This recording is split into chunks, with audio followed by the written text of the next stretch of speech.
asignó. Capítulo 35. Josías celebró en Jerusalén la Pascua del Señor. El día 14 del mes primero celebraron la Pascua. Josías asignó las funciones a los sacerdotes y los animó a dedicarse al servicio del templo del Señor. A los levitas, que eran los encargados de enseñar a los israelitas y que estaban consagrados al Señor, les dijo: pongan el arca sagrada en el templo que construyó Salomón, hijo de David, rey de Israel, para que ya no tengan que llevarla sobre los hombros. Sirvan al Señor su Dios y a su pueblo Israel. Organícense en turnos, según sus familias patriarcales, de acuerdo con las instrucciones que dejaron por escrito David, rey de Israel, y su hijo Salomón. Ocupen sus puestos en el santuario, conforme a las familias patriarcales de sus hermanos israelitas, de manera que a cada grupo de familias del pueblo corresponda un grupo de levitas. Celebren la Pascua, conságrense y preparen todo para sus hermanos, y cumplan con lo que el Señor ordenó por medio de Moisés. De sus propios bienes, Josías obsequió a todo el pueblo allí presente unos 30,000 corderos y cabritos y 3,000 bueyes, para que celebraran la Pascua. También los jefes hicieron sus donativos para el pueblo y para los sacerdotes y levitas. Por su parte, Hilquías, Zacarías y Jehiel, oficiales del templo de Dios, entregaron a los sacerdotes 2,600 animales de ganado menor y 300 bueyes para celebrar la Pascua. Conanías y sus hermanos Semaías y Natanael, y Hasabías, Jehiel y Josabad, jefes de los levitas, entregaron a los levitas 5,000 animales de ganado menor y 500 bueyes. Una vez preparada la ceremonia, los sacerdotes ocuparon sus puestos, y los levitas se organizaron según sus turnos, conforme a la orden del rey. Al sacrificar los animales para la Pascua, los sacerdotes rociaban la sangre y los levitas desollaban los animales. Luego entregaban a cada familia patriarcal del pueblo la porción que ésta debía ofrecerle al Señor, como está escrito en el libro de Moisés. Lo mismo hicieron con los bueyes. Después asaron los animales para la Pascua, conforme al mandamiento. Además, cocieron las otras ofrendas en ollas, calderos y sartenes, y las repartieron rápidamente entre toda la gente. Luego prepararon la Pascua para ellos mismos y para los sacerdotes descendientes de Aarón. Los levitas tuvieron que prepararla para ellos mismos y para los sacerdotes, porque éstos estuvieron ocupados hasta la noche ofreciendo los holocaustos y la grasa. Los cantores descendientes de Asaf ocuparon sus puestos, de acuerdo con lo que habían dispuesto David, Asaf, Emán y Jedutún, vidente del rey. También los porteros permanecieron en sus respectivas puertas, y no tuvieron que abandonar sus puestos de servicio, pues sus compañeros levitas les prepararon la Pascua. Así se organizó aquel día el servicio del Señor para celebrar la Pascua y ofrecer los holocaustos en el altar del Señor, tal como lo había ordenado el rey Josías. En aquella ocasión, los israelitas allí presentes celebraron durante 7 días la fiesta de la Pascua y la de los panes sin levadura. Desde la época del profeta Samuel no se había celebrado una Pascua semejante, y ninguno de los reyes había celebrado una Pascua así, como lo hizo Josías con los sacerdotes y levitas, con los habitantes de Judá y de Israel allí presentes, y con los de Jerusalén. Esta Pascua se celebró en el año 18 del reinado de Josías. Tiempo después de que Josías terminó la restauración del templo, Necao, rey de Egipto, salió a presentar batalla en Carquemis, ciudad que está junto al río Éufrates, pero Josías le salió al paso. Necao envió mensajeros a decirle: «No te entrometas, rey de Judá. Hoy no vengo a luchar contra ti, sino contra la nación que me hace la guerra. Dios, que está de mi parte, me ha ordenado que me apresure. Así que no interfieras con Dios, para que Él no te destruya». Josías no le hizo caso a la advertencia que Dios le dio por medio de Necao. Al contrario, en vez de retirarse, se disfrazó y fue a la llanura de Megiddo para pelear con Necao. Como los arqueros le dispararon, el rey Josías les dijo a sus servidores: «Sáquenme de aquí, porque estoy gravemente herido». Sus servidores lo sacaron del carro en que estaba y lo trasladaron a otro carro y lo llevaron a Jerusalén. Allí murió y fue sepultado en el panteón de sus antepasados, y todo Judá y todo Jerusalén hicieron duelo por él.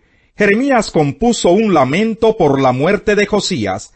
Además, hasta este día todos los cantores y las cantoras aluden a Josías en sus cantos fúnebres. Estos cantos, que se han hecho populares en Israel, forman parte de las lamentaciones.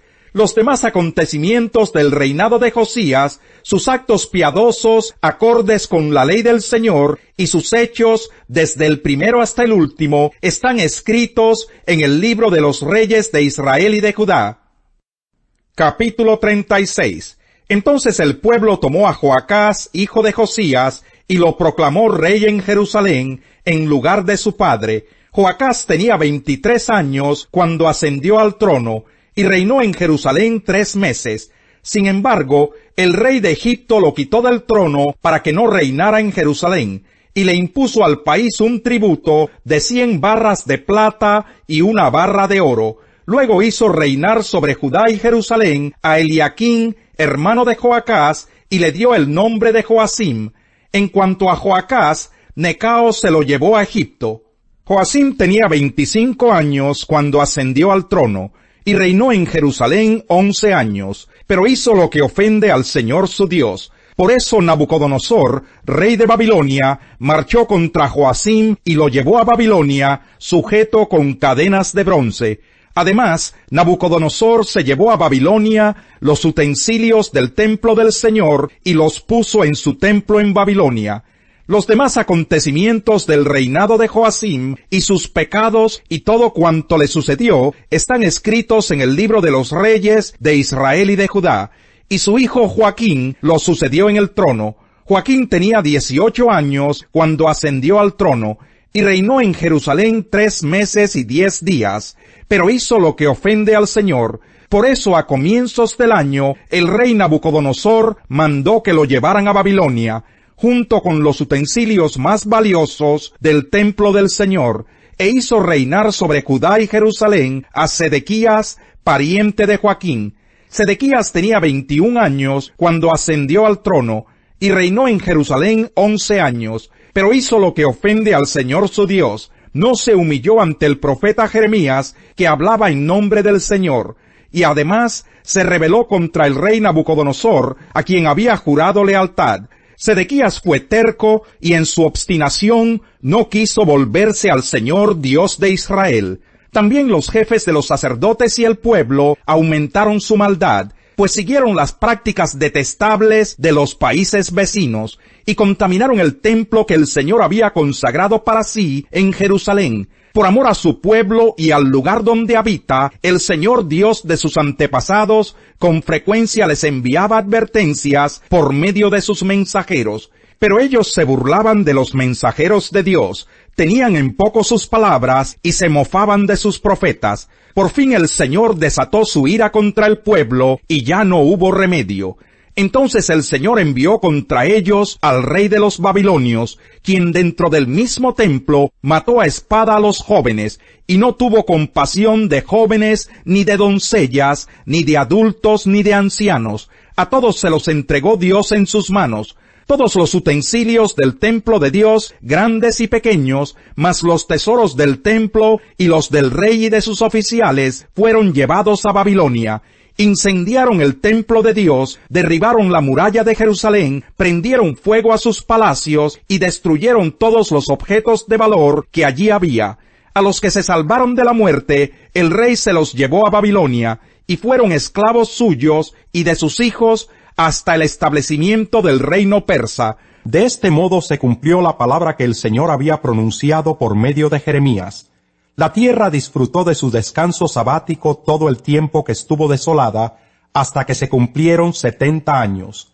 en cumplimiento de la palabra del Señor dada por medio del profeta Jeremías, en el primer año del reinado de Ciro, rey de Persia, el Señor puso en el corazón del rey que promulgara un decreto por todo el reino, y así lo hizo. En forma oral y por escrito, el rey promulgó lo siguiente: esto es lo que decreta Ciro, rey de Persia: el Señor Dios del cielo, que me ha dado todos los reinos de la tierra, me ha encargado también que le construya un templo en la ciudad de Jerusalén en Judá.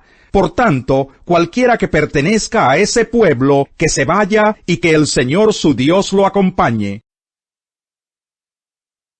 Primera carta a los Corintios. Capítulo 1. Pablo, llamado por la voluntad de Dios a ser apóstol de Cristo Jesús, y nuestro hermano Sóstenes, a la iglesia de Dios que está en Corinto, a los que han sido santificados en Cristo Jesús y llamados a ser su santo pueblo, junto con todos los que en todas partes invocan el nombre de nuestro Señor Jesucristo, Señor de ellos y de nosotros. Que Dios nuestro Padre y el Señor Jesucristo les concedan gracia y paz. Siempre doy gracias a Dios por ustedes, pues Él en Cristo Jesús les ha dado su gracia.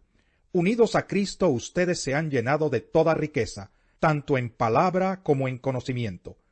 Así se ha confirmado en ustedes nuestro testimonio acerca de Cristo, de modo que no les falta ningún don espiritual mientras esperan con ansias que se manifieste nuestro Señor Jesucristo. Él los mantendrá firmes hasta el fin, para que sean irreprochables en el día de nuestro Señor Jesucristo. Fiel es Dios, quien los ha llamado a tener comunión con su Hijo Jesucristo, nuestro Señor. Les suplico, hermanos, en el nombre de nuestro Señor Jesucristo, que todos vivan en armonía y que no haya divisiones entre ustedes, sino que se mantengan unidos en un mismo pensar y en un mismo propósito. Digo esto, hermanos míos, porque algunos de la familia de Cloé me han informado que hay rivalidades entre ustedes. Me refiero a que unos dicen: yo sigo a Pablo, otros afirman: yo a Apolos, otros: yo a Cefas, y otros: yo a Cristo. ¿Cómo? ¿Está dividido Cristo? ¿Acaso Pablo fue crucificado por ustedes? ¿O es que fueron bautizados en el nombre de Pablo? Gracias a Dios que no bauticé a ninguno de ustedes, excepto a Crispo y a Gayo, de modo que nadie puede decir que fue bautizado en mi nombre. Bueno, también bauticé a la familia de Estéfanas. Fuera de estos, no recuerdo haber bautizado a ningún otro, pues Cristo no me envió a bautizar, sino a predicar el Evangelio, y eso sin discursos de sabiduría humana, para que la cruz de Cristo no perdiera su eficacia. Salmo 27. El Señor es mi luz y mi salvación, ¿a quién temeré? El Señor es el baluarte de mi vida, ¿quién podrá amedrentarme? Cuando los malvados avanzan contra mí para devorar mis carnes, cuando mis enemigos y adversarios me atacan, son ellos los que tropiezan y caen. Aun cuando un ejército me asedie, no temerá mi corazón. Aun cuando una guerra estalle contra mí, yo mantendré la confianza. Una sola cosa le pido al Señor, y es lo único que persigo: habitar en la casa del Señor todos los días de mi vida, para contemplar la hermosura del Señor y recrearme en su templo, porque en el día de la aflicción Él me resguardará en su morada. Al amparo de su tabernáculo me protegerá, y me pondrá en alto sobre una roca, me hará prevalecer frente a los enemigos que me rodean. En su templo ofreceré sacrificios de alabanza, y cantaré salmos al Señor. Al que maldiga a su padre y a su madre, su lámpara se le apagará en la más densa oscuridad. La herencia de fácil comienzo no tendrá un final feliz.